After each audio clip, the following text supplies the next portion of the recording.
Todos. Como pasarle todo por la cabeza a tu amigo el calvo para darte suerte. Pedro, nunca visites Turquía.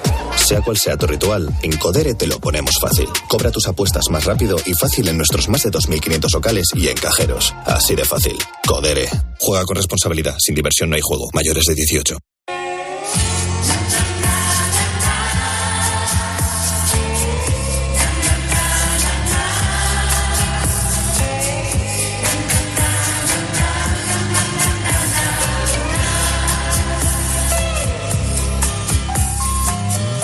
Estoy sentado en mi sillón, tras la ventana del salón. Es la 1:30, son las 12:30 en Canarias. Aquí se cierra Tiempo de Juego, el tiempo de juego más especial de todas nuestras vidas. Este programa empezó a las 12 del mediodía. Gracias a todos los compañeros, redactores, reporteros, presentadores, productores, técnicos, que han hecho posible honrar la figura de Pepe Domingo Castaño durante tantas horas. Gracias a ustedes por acompañarnos y gracias a Pepe Domingo Castaño por existir.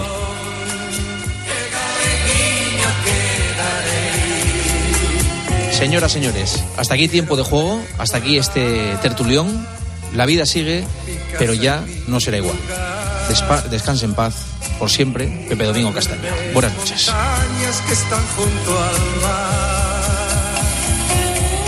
Quiero recordar el fuego del hogar, el musgo de las piedras y un viejo cantar. Juanma Castaño. Tiempo de Juego. COPE. Estar informado.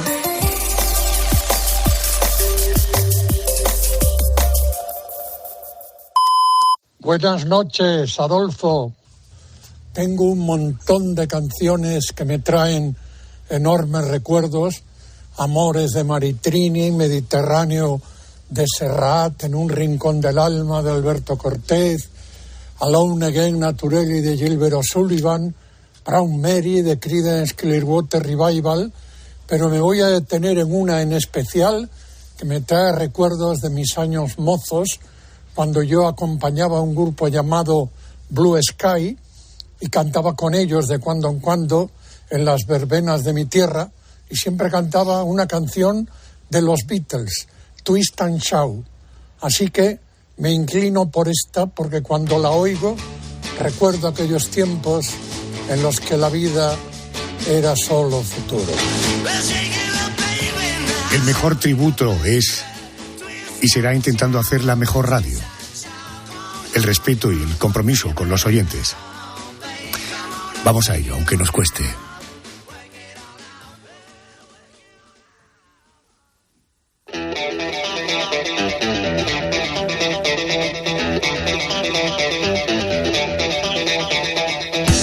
Hola, buenas noches. Bienvenidos a la noche de Arjona.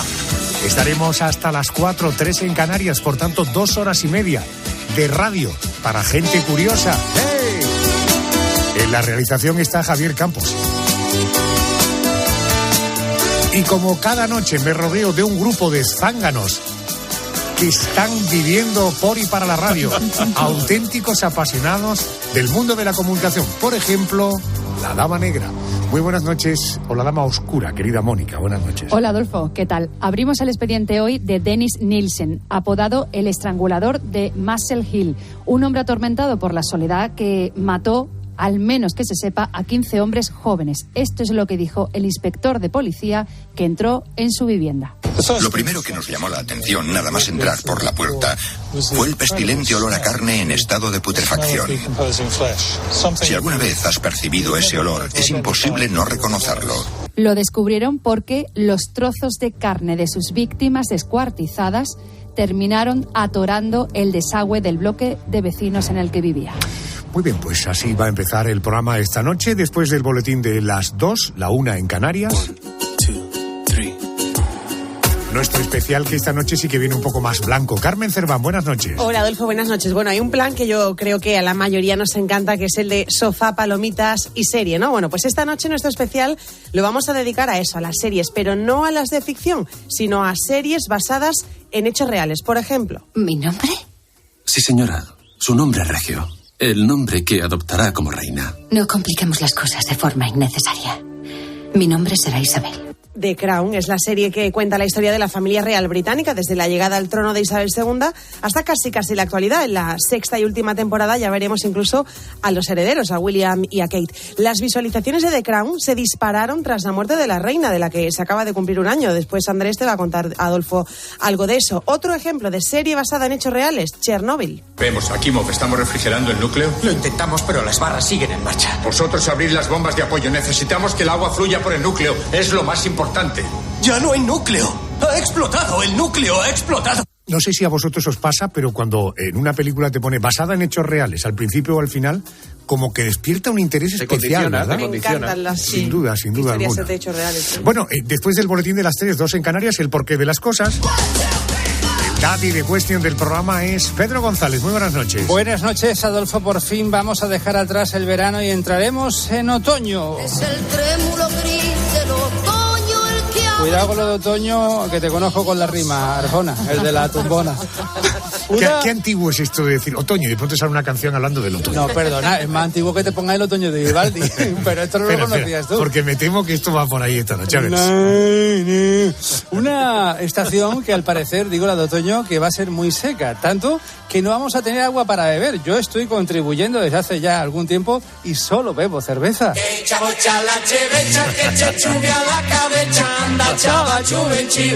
Bueno, una de las preguntas que nos hacemos esta noche es ¿por qué se produce la sequía? Un tiempo seco de larga duración, que es más o menos lo que pasa dentro de los cerebros de algunos políticos. Pero hay más. El otro día dije a mi esposa, déjame que te quite ese barrillo de la cara, cariño. Barrillo, eso. Aquí lo decíamos en mi pueblo. Qué antiguo. Hasta que no le hice una cicatriz que necesitó puntos de sutura, no me di cuenta de que era una peca. Mi mujer se llama Paca. ¿Por qué tiene Paca una peca? ¿Su cara peca de tener pecas? Esta noche nos vamos a preguntar por qué salen pecas. Así, por la cara. De Paca que tiene una peca. Qué bueno, qué bueno. Querida Yolanda Guirado, muy buenas noches. Si los oyentes quieren contactar con nosotros, ¿cómo deben hacerlo? Buenas noches, Adolfo. Bueno, pues pueden hacerlo en redes sociales. Búsquennos como La Noche de Adolfo Arjona y además en nuestro número de WhatsApp en el 650-564-504. En las postrimerías del programa siempre tenemos una visita. Supongo que esta noche no nos faltará, ¿verdad? Sí, además esta noche no tenemos bastante con la crónica negra que nos trae Mónica. Que en la última hora del programa nos vamos a meter otra vez en la escena del crimen. Y es que lo hemos visto en miles de películas. Cuando hay un asesinato es el turno de la policía científica. El CSI analizó el cuchillo y halló sangre de 4 fuentes distintas.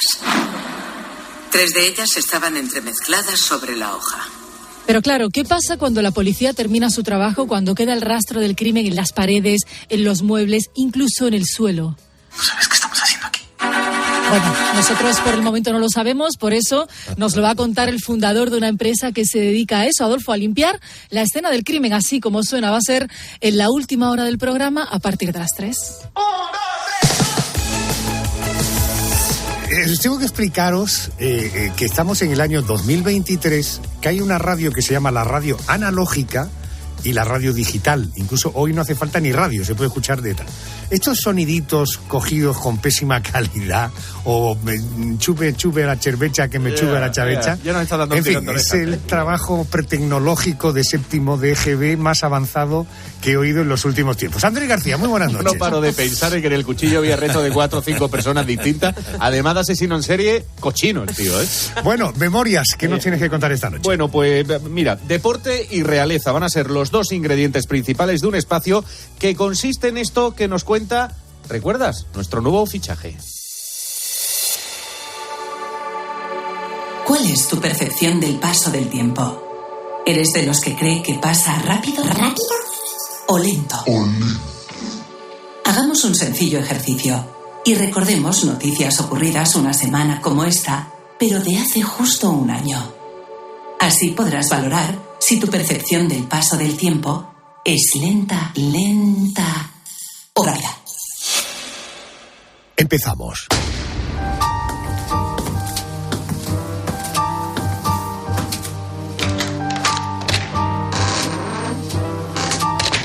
Crónica Negra.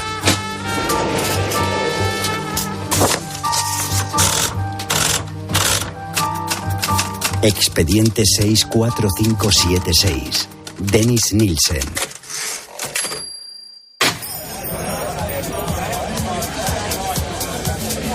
Se habían conocido en el pub de Collier, un local de ambiente en Londres.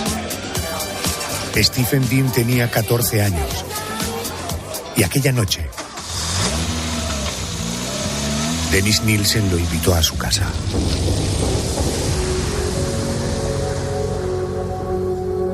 Pasaron varias horas bebiendo hasta que cayeron en la cama desvanecidos por el efecto del alcohol. Cuando amaneció, Dennis encontró al joven Stephen a su lado, sumido en un profundo sueño. La carencia de afecto que le perturbaba y el miedo a ser abandonado de nuevo por un amante le llevaron a cometer una auténtica atrocidad. Una locura que solo podía nacer de una mente trastornada. Dennis Nielsen cogió del suelo la corbata del muchacho.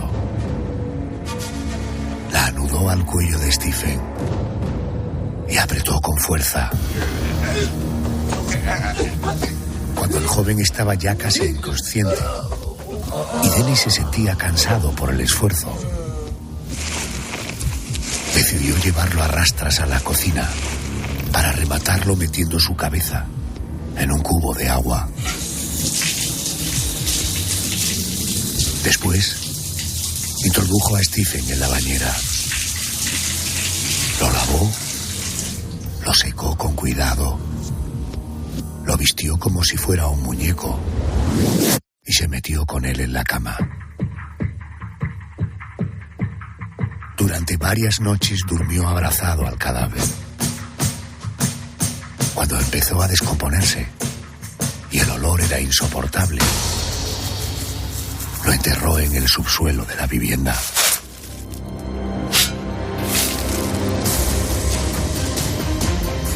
Aquella misma escena se repitió desde 1979 hasta 1983. Más de una docena de amantes fueron estrangulados, desmembrados, enterrados e incluso arrojados a trozos por el inodoro. Fue el atoro de un desagüe lo que provocó la detención y la posterior condena a cadena perpetua del conocido como estrangulador de Muswell Hill.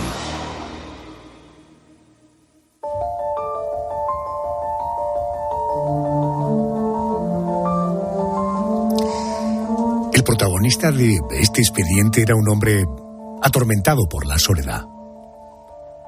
Alguien capaz de matar a sus amantes antes de llegar a ser abandonado por ellos. Dennis Nielsen asesinó por estrangulamiento al menos a 15 hombres jóvenes.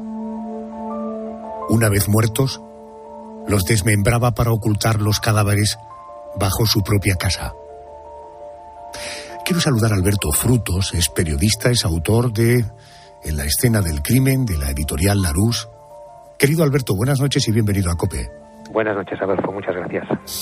Estamos ante un hombre que creció en el seno de una humilde familia de Escocia. Él, sus dos hermanos y su madre terminaron viviendo con sus abuelos en una casa sombría, en la que la diversión no estaba bien vista. A pesar de estas dificultades, se preparó y llegó a trabajar como guardia policial, aunque lo dejó porque no soportaba la brutalidad que empleaban sus compañeros en las detenciones. Alberto, ¿en qué momento deja de ser esa persona que no soportaba la brutalidad a estrangular y descuartizar a sus víctimas?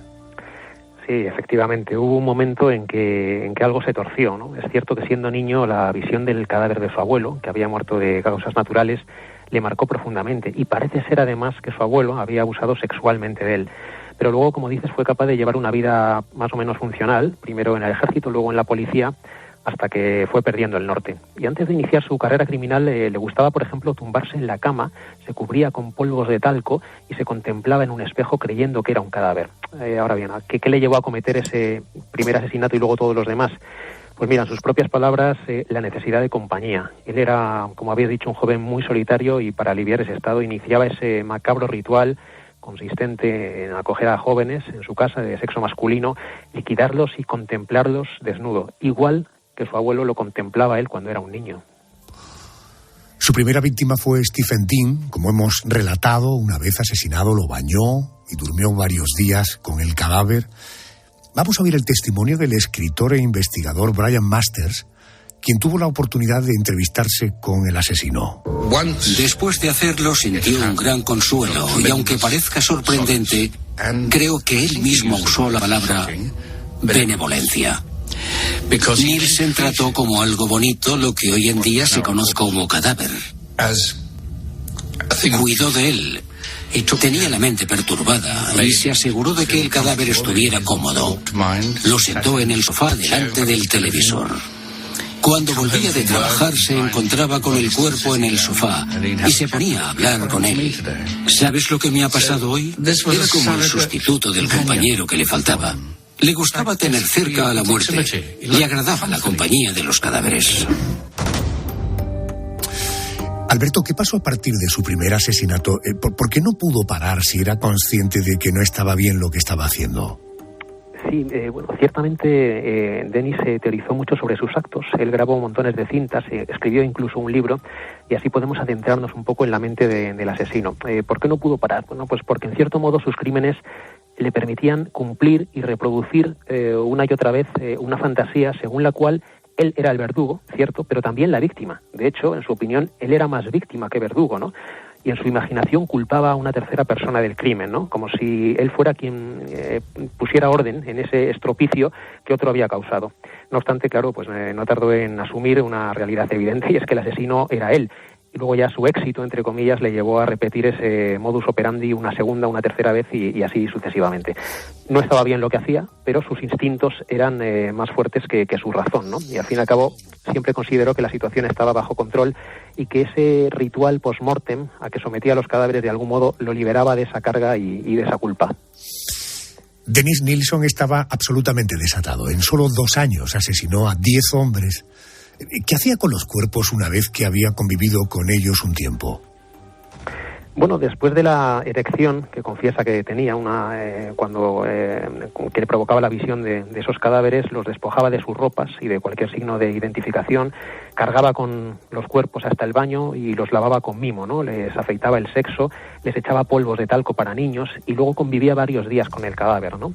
Y luego, cuenta en sus memorias, sobre su pecho y su vientre acababa eyaculando antes de dar por concluido el ritual. Al principio escondía los cuerpos en su habitación o los enterraba en el jardín, pero bueno, a medida que fue aumentando el número de sus acciones, aquello ya se hizo insostenible y no le quedó más remedio que desmembrar y quemar los cuerpos de varias de sus víctimas. He leído que los enterraba además en el subsuelo de la vivienda. En ese lugar ya los cadáveres no cabían. Una vivienda en la avenida Melrose. Nielsen se vio en la necesidad de incinerar a alguno en una hoguera preparada en el jardín, o de trocear a otros que fueron guardados en maletas dentro del cobertizo. Las vísceras las esparcía por el jardín, desapareciendo al poco tiempo por acción de los roedores, de los insectos. Tras varios meses en aquella vivienda, a finales del año 1981, Denis Nilsen se mudó al barrio de Muswell Hill. Se trataba de un ático, una circunstancia que le hizo pensar que frenaría su sed de matar al no tener un lugar en el que enterrar a los cadáveres. Sin embargo, volvió a hacerlo. Esta vez, la víctima se llamaba Stephen Sinclair, un delincuente que vivía en la calle. Lo estranguló y después lo descuartizó. Hábleme de Stephen Sinclair. Fuimos a mi apartamento y nos pusimos a beber. Se quedó dormido. Así que me senté con los cascos puestos para escuchar música. Empecé a recordar varias imágenes. Sabía que tenía que matarlo. La combinación entre el alcohol y la música me hizo llorar. No recuerdo nada más hasta que me desperté a la mañana siguiente. Seguía estando en el sillón y estaba muerto. ¿Qué hizo cuando vio a Sinclair muerto en el sillón? Por la tarde, puse un trozo de plástico en medio de la habitación principal. Cogí el cuerpo, lo puse encima del plástico y cogí un cuchillo de cocina muy largo. Brotaba muchísima sangre e incluso se acabó manchando la alfombra. Le corté la cabeza, cogí una olla del cuarto de baño, la metí dentro y la llené de agua. Alberto, en este caso, cuando estamos hablando del descuartizamiento, él arroja los restos de la víctima al inodoro, sufre un atoro y él tiene que llamar a un fontanero. Esto es lo que ocurrió, ese fue el gran error del que cometió, ¿verdad? Sí, efectivamente. El problema es que, más o menos el modus operandi había sido el mismo, pero aquellos restos, junto con los de otras víctimas en Muswell Hill, en su segunda residencia, acabaron aflorando, ¿no? Porque taponaron las cañerías, los vecinos llamaron a un fontanero y que, no le quedó más remedio que reconocer que aquellos huesos eran humanos, ¿no? El fontanero lo puso en conocimiento de la policía y así comenzó el desenlace de esta terrible historia. Aquel mismo día un forense determinó que eran restos humanos. La policía señaló el ático del que procedía ese trozo de desagüe. Quedaron a la espera del regreso de Denise, que estaba trabajando en aquel momento. Cuando llegó a la vivienda, a eso de las 6 de la tarde, fue interrogado por los agentes y sin mayor apuro reconoció que aquella carne había sido arrojada por él y que el resto estaba en bolsas dentro del armario. Al ser preguntado si había matado a un hombre o a dos, Denise respondió con total tranquilidad: no, 15 o 16. Es una larga historia, desde 1978. Alberto, ¿qué pasó con él a partir de aquel momento cuando confiesa estos crímenes? Primero permanece incomunicado un tiempo en la comisaría, pero no le cuesta cooperar con los agentes, ¿no? Prácticamente desde el primer momento les enseña las hogueras donde había quemado los restos en su primera casa, empieza a dar detalles sobre fechas, sobre víctimas y, durante el tiempo de su prisión preventiva se entretiene leyendo curiosamente la balada de la cárcel de Reading de Oscar Wilde. Él fue analizado por el doctor Paul Bowden, quien primero descartó las tendencias suicidas del personaje. Tiene lugar el juicio en octubre, a partir del 23 de octubre de 1983, y finalmente Dennis hace frente a 6 cargos de asesinato y 2 de asesinato en grado de tentativa, ¿no? Lógicamente la salud mental durante todo el proceso fue el caballo de batalla. Finalmente el jurado resolvió que estaba de acuerdo, que era culpable de todos los cargos, por lo que el juez lo condenó a cadena perpetua con un mínimo de 25 años entre rejas. Y de hecho no volvió a ver la luz del sol, ya que falleció por un aneurisma aórtico abdominal no hace tanto, el 12 de mayo de 2018, en el hospital de York, al que había sido trasladado desde su prisión de Yorkshire, a la que por cierto también se atribuyó un retraso injustificable a la hora de atender el paciente, ¿no? Cuando empezó a mostrar esos signos de malestar que finalmente lo llevaron a la muerte. Correcto, 12 de mayo de 2018 fallece Dennis Nielsen. En esta prisión tenía 72 años. Alberto Frutos, periodista, compañero, gracias por atenderme. Buenas noches. Muchísimas gracias a vosotros, Adolfo. Existe un detalle en la biografía de Dennis Nielsen que no he querido pasar por alto. Se trata de la endogamia que existió en la pequeña sociedad de pescadores en la que pasó su infancia con la familia materna. Algunos de los miembros de aquel clan terminaron sufriendo psicopatías, depresiones y tendencias al suicidio. Para saber algo más de este asunto, quiero hablar con el doctor José Manuel Burgos, es médico forense. Doctor, muy buenas noches y bienvenido a la cadena COPE. Buenas noches, Adolfo, ¿qué tal? José Manuel, en primer lugar, ¿qué es exactamente la endogamia? En términos así un poco menos médicos, el matrimonio, unión y reproducción de individuos que tienen la misma línea común. Pueden haber sido hermanos y primos hermanos. Comprendo. ¿La endogamia puede provocar enfermedades, por ejemplo, físicas concretas? Sí, el prototipo de enfermedad física concreta fue la hemofilia, que afectó a la Casa Real de los Borbones españoles, típico prototipo. ¿Y enfermedades mentales? Está muy relacionado con la esquizofrenia, está muy relacionado con psicopatía en general. De hecho, un estudio de las cárceles suecas de la década de los 70 daba el superhombre o el supermacho, que era el XII, y se veía cierto rasgo endogámico en su desarrollo.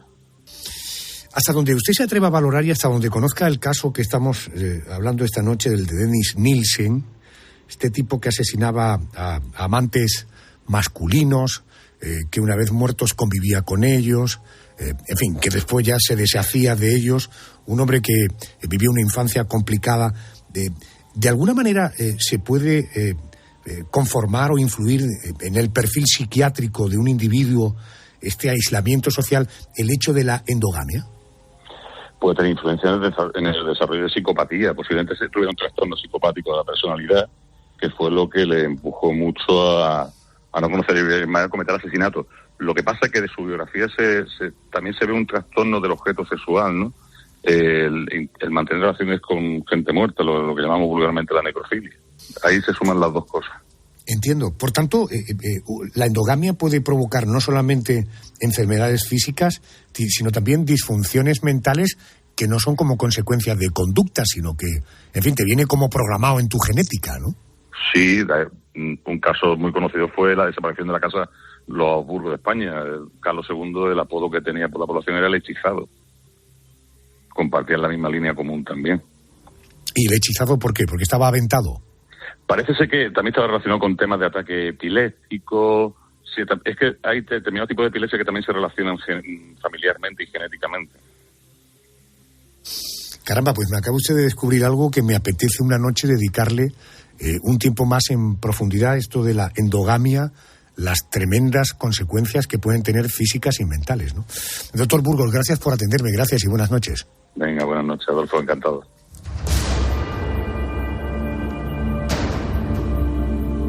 El escritor Brian Master escribió un ensayo sobre los crímenes de Dennis Nilsen, un documento que contó con la colaboración del asesino y en el que se puede leer: me dijo que disfrutaba matando, dice el autor.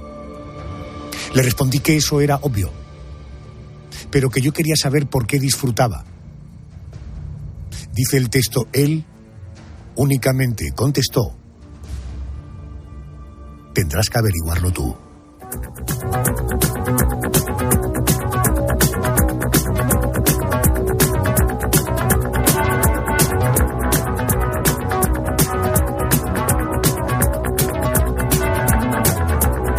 Tremendo el expediente de la crónica negra de esta noche. Vamos a las noticias de las 2, 1 en Canarias.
Well, I can't help but notice you seem happier than ever now.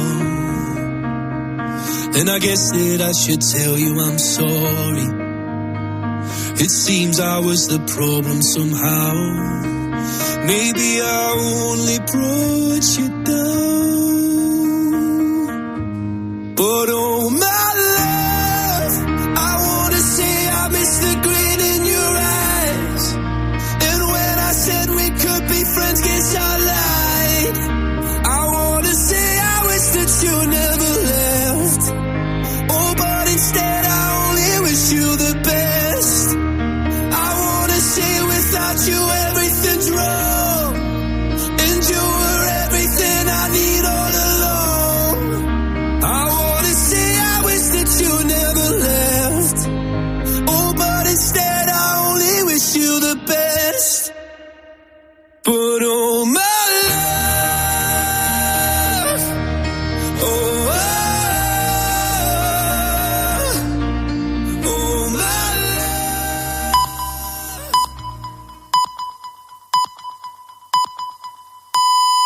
Son las